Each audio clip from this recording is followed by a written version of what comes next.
She was a failed vice president. She was a horrible district attorney. She destroyed San Francisco. She was a liberal she was there before all the guys that you're currently reading about, right? If a crazy liberal like Kamala Harris gets in, the American dream is dead. Well, Donald Trump there ripping into Kamala Harris and her very far-left record. This as her campaign announces a staggering $200 million fundraising haul just this week alone. And it doesn't end there. In the last 7 days, she secured enough delegates to clinch the nomination, along with that coveted Obama endorsement. And she is also polling a dead heat against Trump. So what else can we expect moving forward? Fox News contributor and former Congressman Jason Chaffetz joins us now. So obviously only a fool is going to make predictions in this kind of, which is why we're in the business, I guess. That's right. So, but, you know, you saw the clip there with Trump. Is he striking the right tone going after her on? Well, he's accurate. It's factual. I mean, she is the most progressive, liberal, San Francisco liberal. I don't think ultimately America will buy it. I think she's in a honeymoon period right now.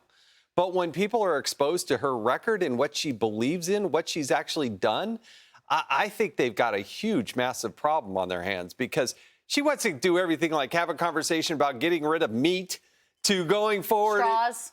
Yes. And she can't talk about the economy because what did she do?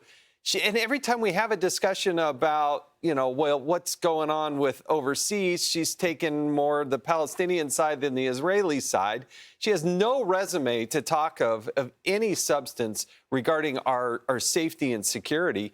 She's trying to erase the idea that she was the border czar. Okay, you weren't the czar, but you were the vice president of the United States. Put in charge of the border. Put in charge of the border. Right, you don't get to erase that. That's the border czar. Yeah. Your job is the border and immigration. Have you looked up the That's word the border czar? So if you take the top issues that Americans care, and what is she going to add to about the economy? If you had $1,000 and you had to deal with it, and you wanted the best investment return on your investment, would you give it to Donald Trump or would you give it to Kamala Harris? Come on, you just wouldn't do that. Yeah, okay, so she has to make her vice presidential choice by August 7th.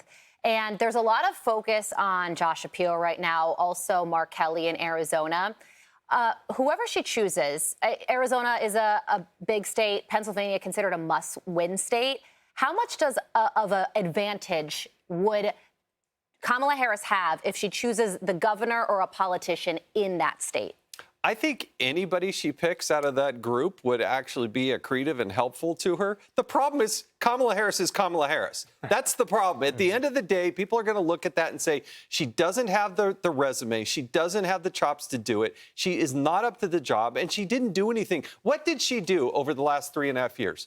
We're still into this a ways, and you can't name a single thing that she championed to make happen. She says, oh, I want to be all about freedom. But she's for sanctuary cities. She wants to free us of a border so that they can have more illegal immigration. She wants to give away, give health care to everybody who's here illegally and have sanctuary cities. So even hardened criminals, they don't want to turn them over to ICE because, you know, she thinks ICE is like the KKK. That is so... She said that. Yeah, she is really taking those positions. ICE. That's not an exaggeration. And so I think when she's very undisciplined, when she went after J.D. Vance and questioned his loyalty to the United States of America, he gave the pitch-perfect answer, and you contrast that with her record, and I think America says, wow, he's a Marine. We can't do this. Yeah, he said, I went to Iraq for this country. I built a business in this country. What have you done? A career politician. You know, you mentioned the achievements or lack thereof as vice president. Chris Coons was asked that question by Brett Baer. What's her number one accomplishment? His answer was her passion on entrepreneurship, whatever that means. Elizabeth Warren gave a different answer. She said her biggest accomplishment was going to an abortion clinic. That was the answer from Elizabeth Warren. On the economy, though, the number one issue, all of our new Fox polling shows that's still by far the number one issue. The big pain for Americans has been inflation and increased costs.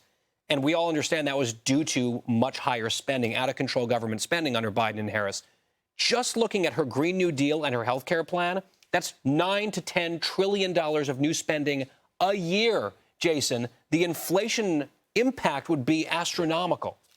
if the Republicans just yielded all their time to Kamala Harris and Joe Biden and say, what is your plan to tackle inflation? It's crickets, because they have no plan. It's more government spending, which makes inflation worse. So they can continue to try to do this, but there's a reason why she has yet to address anything in the economy thus far into her candidacy. Great stuff. Thank you, Jason. Jason, thank you so much. Thank you. Have a great day. I'm Steve Ducey. I'm Brian Kilmeade. And I'm Ainsley Earhart. And click here to subscribe to the Fox News YouTube page to catch our hottest interviews and most compelling analysis.